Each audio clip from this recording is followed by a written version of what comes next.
Good morning from Panhandle Outdoors, America's only daily outdoor TV show.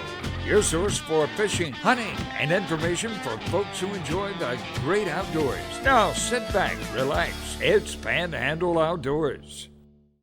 Good morning, folks. Welcome to Panhandle Outdoors. I'm Winston Chester. I'm glad you're here this morning. Got a big show lined up, but first, as always, we got to take a look at our weather. Brought to us by Gulf Coast Air Conditioning. Drew Pollard, hardworking crew, taking care of everyday comfort needs. High today, 70, low all the way down to 49. Really a nice day. It was going to be a nice day. We've had a couple of nice days now since that frigid weather came through early part of the week. Our water temperature brought to us by Maranta Coffee Company, always known as Maranta Marketing. Now, it's up to 70 degrees. So interesting, like on Tuesday or Wednesday, I looked back, it was like 68, but before that it was like 71. So it came in like this and then boom back up. So that had been one of those little currents coming through. It's fascinating to study how it dropped down like 2 or 3 degrees in one day, then back up today. Okay, river readings brought to us by the good folks at Panama City Coca-Cola. The Apalachicola Bluntstown this morning reading a 1.9, and the Chocolate Hatchet Careville, I hate to sound redundant, but how about a 1.1, just flat low on that river. Tide chart brought to us by Kent Forest Lawn. Pretty neat tide today, not much going on. A little bit of a high tide, about 540 about right now. Low around noon, and then going to go out and start coming in a little bit to about 7:30. So not a lot of tidal movement. Our fishing game times brought to us by Blue Water Outriggers. We're looking at 6:29, 8:29 this morning, and this evening 6:49 to 8:49. Our marine forecast, we coming straight out of the north at about 5 to 10. So it'll be a pretty day to do surf fish, to get out on the bays. It's not going to be rough or anything, so get on the river, but watch those stumps. Let's take a break. We'll be right back. Okay, welcome back. I know a lot of y'all like to go on these hunting trips, different places, and I do too, but I haven't had a chance to really go out to places like Arkansas, Missouri, and out in Colorado and all that, but a lot of y'all do. But Walter been wanting to take Mason, so he just went online and found a farm they could hunt at. Basically, no guide or anything, but sort of like the way he did it. But he really sort of rent the guy's farm. He has his stands up in different places. Of course, had the roofs and all, and just rent the farm out for the week or whatever. So he and Mason are up in northern Missouri. In Missouri, that's where Steve Shea goes, and that's obviously got some big whitetails. And guess what he sent me yesterday? Check this out. He got the first, got one, he got a nice one. Now, with his bow, they're bow hunting, most of them have the bows up there, and a good shot. He said he was so excited about it, so congratulations, Walter. Now we got to get Mason to get one, but that's a nice buck. And they said a fine up there, if it's not a certain 6 or 8 point, you get fined $1,000 if it's not big enough. So that was interesting. Okay, I move on. My buddy Ned Maxwell over here in Chattahoochee, he sent me this on Facebook. Ned Maxwell to Winston Chester, sporting my Panhandle Outdoors shirt in Bryson City. Check it out. Look at there. Team Panhandle Outdoors is up in Bryson City, and it is beautiful up there this time of year. So good job, Ned. And folks are asking about the shirts and caps. I've just flat out run out of them. I just don't have time to sell them. I would love to just have somebody sell them.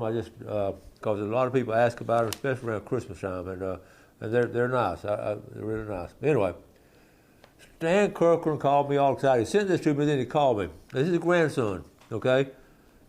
Lane caught the bass of a lifetime yesterday afternoon when he caught an 8.45 female. After a lot of whooping and hollering, he released her. This is a photo of the pond and the tree where he caught her. That boy loves the bass fish. Let me blow it up here. Look at there. Is that not a fine bass? And I asked Stan how old he was. He's 12 years old. He really watches, these young people, they would just watch a lot of YouTube videos and different ways. And when he got to the pond, he immediately went to a big tree and started fishing the structure. And he attends Holy Nativity in the 7th grade. That's cool. So I know Stan he called me after he sent me the message. He was excited. Now here's a log he went to. He looked at the pond and just sort of walked out on that log, and that's where he got him. Isn't that cool? Great picture, too. That's beautiful. This is funny. The Chocolate River page said, which fishing technique has yielded your best results? I love reading these because most of them are humorous. People are not going to tell you fishing secrets. So this guy, right now, Kirk Roy said, hey, right now you better haul water in with you. Ain't that the truth? And a bunch of them had dynamite down the bottom right there. Just going to throw dynamite. Of course, that's all a joke. You don't do that. But that was interesting. Okay, so Mike Edwards. Okay, so Mike Edwards caught these fish here. I just wanted to show you. Mike's an excellent fisherman. And these are just nice size, nothing big, just nice size fish. And look at the fillets. Aren't those pretty? Isn't that good looking fish right there? I mean, just, and he ate some and then they bagged some up. And that's what you're talking about. That's a good winter eating, some fried fish like that. Good job. I want to throw back to this. Every now and then I find an old picture that's interesting. How about a 300-pound grouper from 1907? This over in Pensacola. And I always like to look at the name of the boats, and that's the Ruth A.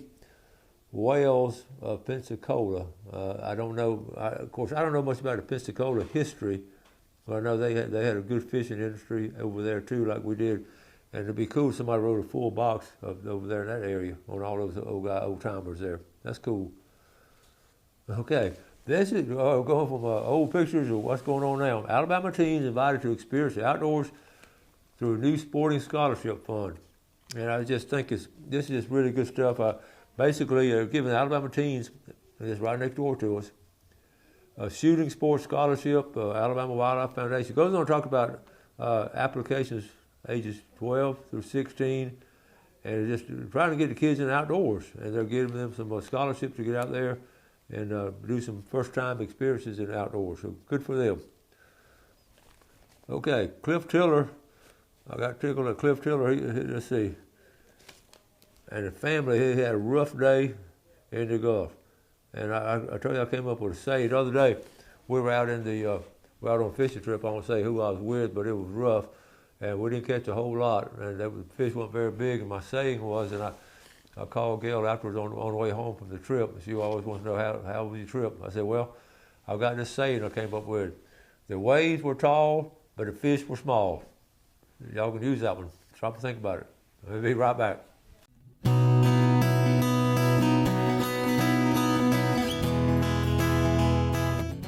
Okay, welcome back. Glad you're with us. We have a good week here. Next week, we've got some good stuff coming up. We've got some guests coming in.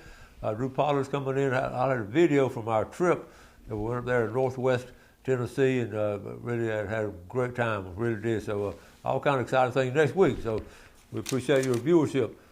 Get on with these pictures here. I love showing the pictures on occasion because I sort of get caught up in the things y'all see, and then I pick some off the internet. But here's the Panama City Kayak Fishing Association. This is Kobe Gentry, and he's talking about some. I'm gonna say this on the fishing report this morning.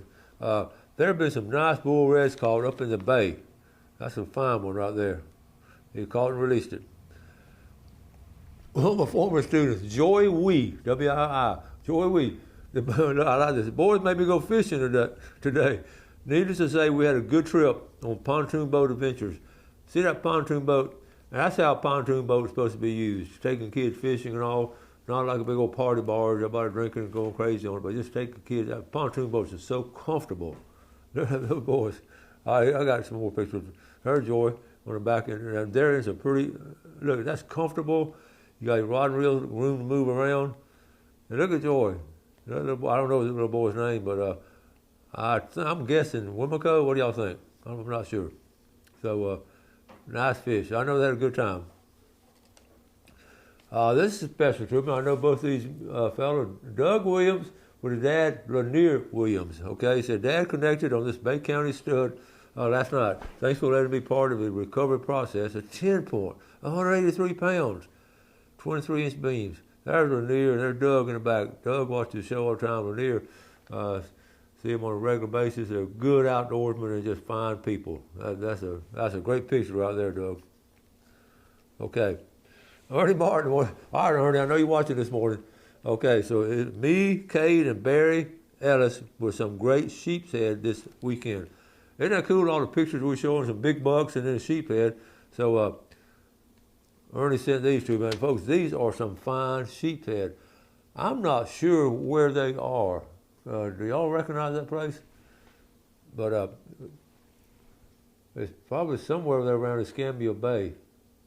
Look at that. Oh, you see, they catch them off the wall there. A good-looking sheep head. Look at there. Ernie, good job. And about time for you to take a day off. It's going to be back on the show. Okay, if your pets are cold, okay, this is a joke. If you're cold, they're cold. Bring them inside. And it made me think about, this early part of the week when it got down to what, 32 and 29 all through that area. Our pets get cold outside. And if you can bring them inside, I know we when we're dog sitting, we sort of keep Wendy's and Astor's dogs inside the house. And I'm not a house dog person, but I certainly don't want those dogs to get cold. But they really do. But you don't have to bring the alligator inside. But just keep, I know most of y'all are really good about taking care of your pets. But I just thought you'd appreciate that. Two of my former students, Matt Cox and Jason Strickland, up in Moser, Georgia, they actually had these from 2 different states. They're good hunt buddies. I'll see them in another week or 2. This is special. Okay, Gail and I we spent the night, Tuesday night maybe, at the Cape, and we're coming back over the Highland View Bridge, coming back toward Tyndall. And I look over the left and I see these boats. I said, that looks like the old Raphael boats. Well, what are they doing out there? That is so cool. And it is a tribute. I thought this was, I didn't know until I got home and looked on Facebook. Danny Raphael, my buddy Danny. Today we celebrate my brother, Captain Harold Raphael, anchored in St. Joe Bay today in honor of his life, fishing vessels, Lady Evelyn, Captain Carl, and his 3 brothers. I wrote this poem a few years ago and would like to share it in his memory and thought it fitting to honor my brother. This family is something else. Sail away. I have been wind-whipped, humbled, twisted, and torn, battered but reborn, purged, free at last. Let the past be past, a new day, I'm seaward bound, astern, a hurricane-washed sand beach, ahead an open sea, blue skies, my sails full and set for heaven. That's great, Danny. And what a wonderful job of honoring Captain Harold. That's a good job. Okay, old Powell Adams. We're talking about the old bateaus, and I mentioned them a lot. That's what my granddad built, and a lot of other people. But there was cypress bottom and juniper sides. His had a 1940 4-horsepower. His daddy won it in a raffle for $1. And this was they took people out in Dead Lakes. People renting the boat. So anyway, here's a picture of the boat right here. That was typical all throughout the Florida Panhandle. All our rivers and creeks had these bateaux built like this, cypress and juniper, and they lasted a long time. Okay. I've got old pictures. This is, speaking of Bristol, this is up in Bristol. Now, Ricky Southall, who grew up in Southport, Happy Heaven Father, okay, his dad. This is Panama City, A.E. Southall, in June the 1st, 1919, okay? 1919, and catch 100, he caught 100. That was 1979. Okay, anyway, but it's at Goodman's Landing in Bristol. That's the limit right there. Okay, that's a good one. This is good. They're going on this tomorrow, Saturday, the DEP for the refill over landfill events. They're doing this at state parks, okay? Basically, America Recycles, and talking about there are going to be 2 state parks throughout the state. This is going to be down in St. Joe, and 8 a.m. local time, and what they're doing, they're getting reusable water bottles, asking people, and we all need to do this, start using reusable water bottles instead of all these plastic water bottles we've all been using. It just fills up, it is filling up the landfill, so much plastic out there. And here's the other, okay, Topsail Hill, over Santa Rosa, 8 o'clock at the top right there, and at the bottom, St. Andrews, 8 o'clock, and there's others across the state, but they have a great point, because there's so many of the plastic bottles we're using. It just, like I just saying, it fills up the landfill. So I drank coffee, then I put cold water in here. So we've just about quit using plastic bottles for a good while now. I just don't. I don't think they're safe. I really don't in the long run. You want some good news? Rusty Russell sent this to me. Coach, you are today's Crime Stopper Gun a Day giveaway. Check this out. Then I got Deborah Peel sent me this. Deborah Peel said this: congratulations on your big win today. Your support allows us to do the following. It's been a good day for Crime Stoppers. So anyway, ironically, that same day, Crime Stoppers, they busted some people with assistance U.S. Marshal. I'm going to details. You probably saw it on on the news, and they were from Texas, but a Crime Stopper tip led to it. So check it out. I mean, look what I won. I was on November 10th, so is that not cool or what? I mean, I'm going to buy more tickets next year. I mean, look at the prices. I bought 3 tickets for $100. Not bad, huh? That's exciting. Russia was as excited as I was. Okay, real quick, speckled trout been biting. I'm going to talk about it in Fishing Report. They've been biting really good. This is J.R. Nichols. He's a good fisherman. He and his wife, look there, all the fish they caught. Good job. Good job, fellas. Mike Price, my buddy Mike Price, caught some nice snapper last week. Okay, that wraps up the pictures. Now, you can see the fish have been biting until that little cold snap we had before, and then it started to pick up again, so this weekend should be good. But I was really tickled about winning that pistol. All right, I need a couple more guns. All right, here we go. Annual weekly drawing here. We're going to first give away some fried mullet, and does that not sound good? Some fried mullet, and along with some oysters up there at Gene's Oyster Bar. The winner, David Roberson.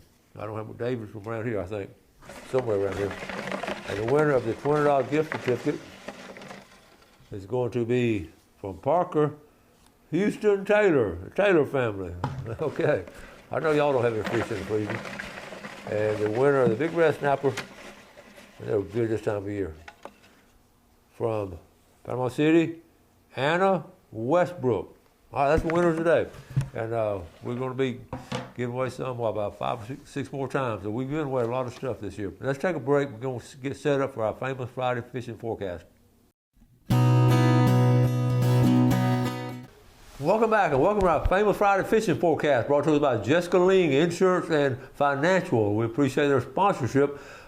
Before we get started, I'm going to tell you, just as soon as the show's over, I'm going to jump in the car. We're going to head to Oxford, Mississippi for the Florida Ole Miss ball game, and I'll have them on orange and blue now. I'm a proud Gator. We're not having a very good year, but I'm always going to support my Gators, and all the rest of those crews, they're going to have the Ole Miss stuff on. And we're going to have a good time. We're going to have some good food and fellowship with a lot of folks up there. And I'm just so looking forward to it. So they have that place called The Grove, and it's just historically, what a heritage they have in Ole Miss. So I'm proud to be going to enjoy it. So let's move on to fishing, okay? What I wrote down, I started over at Apalachicola Bay. They're getting their limits. And I just showed you speckled trout when that cold snap came in. Speckled trout, here's what's going on in the area. Speckled trout, whiting was starting, and then of course they caught some kings off the pier. If I don't know, I'm gonna go ahead and talk about this because I may not get to it. It's at the bottom of the page right here. Off the Pensacola Pier, they had a picture of it. 120-pound yellowfin tuna off the Pensacola Beach Pier. And then Navarre Pier, they caught in a week last weekend. They caught 73 tuna, and then some kings on top of it. That is remarkable. That is some kind of pier fishing over there in that area. I don't get much reports from our people over here. I used to, in the early years, that's where I centered my fishing report on. Jumping down to Apalachicola Bay, St. George Island, they caught, let's see, what's the days? Epic battle with a shark. It ended up being a 13-foot, about 1,000-pound shark they caught at St. George Island. Of course, it was shark fishing. They released it, but it was a really big shark. But the upper end, again, we talked about this last week, so I won't dwell on it today. The upper end of Apalachicola Bay, all up through here, this area right through here. What a unique area. I mean, this is, okay, see where the bridge is? Now, you want to start catching some sheephead, hang around this bridge right here, and then the East Point Bridge.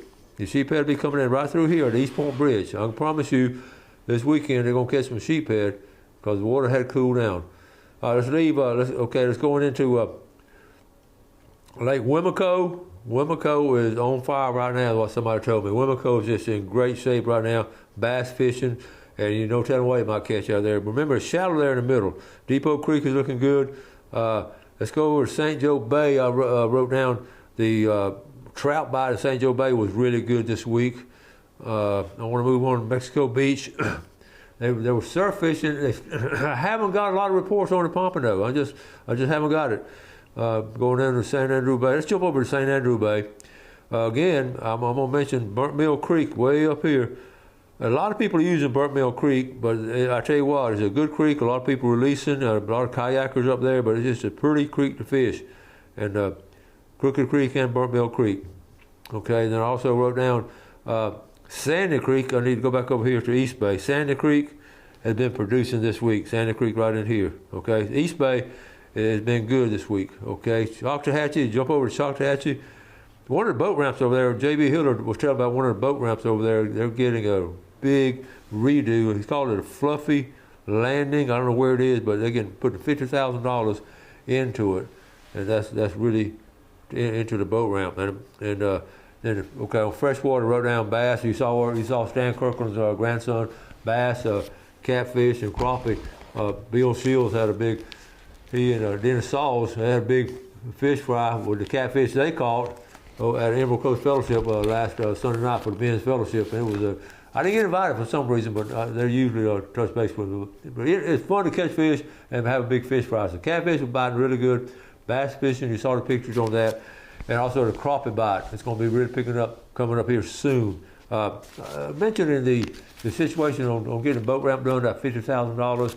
That's the county commission over in Santa Rosa County. My hat's off to you. Anytime you get a chance to improve our outdoor facilities, by all means, let's do it. So I'm telling you, as outdoorsmen, I'm going to say it over and over again, as long as I do this show, we've got to stay in contact with our county commissioners. They're sort of the hub of what goes on in the county as far as proving, and also the city commissioners in a place like Panama City as far as protecting our outdoor facilities, our outdoor rights, and trying to make it best for everybody involved. So I feel very strong about being active on that political scene, and you see the results too. $10,000 improvement to the boat ramp. Got to wrap it up for the week. I think I covered just about everything. Pompano fishing has been strong. It's still been strong west of us, but we still haven't caught a lot of pompano here. I was talking to some folks the other night, and they just hadn't caught a lot of them right here. So maybe they'll pick up this weekend. All right, y'all do something good for someone else today, for your fellow man. Let's enjoy the outdoors, and goodness gracious, let's take care of it. Have a great weekend, and God bless. Thanks for watching America's only daily outdoor TV show, Panhandle Outdoors with Winston Chester, featuring hunting, fishing, and other activities and information to help you enjoy the great outdoors. Join us next time for Panhandle Outdoors.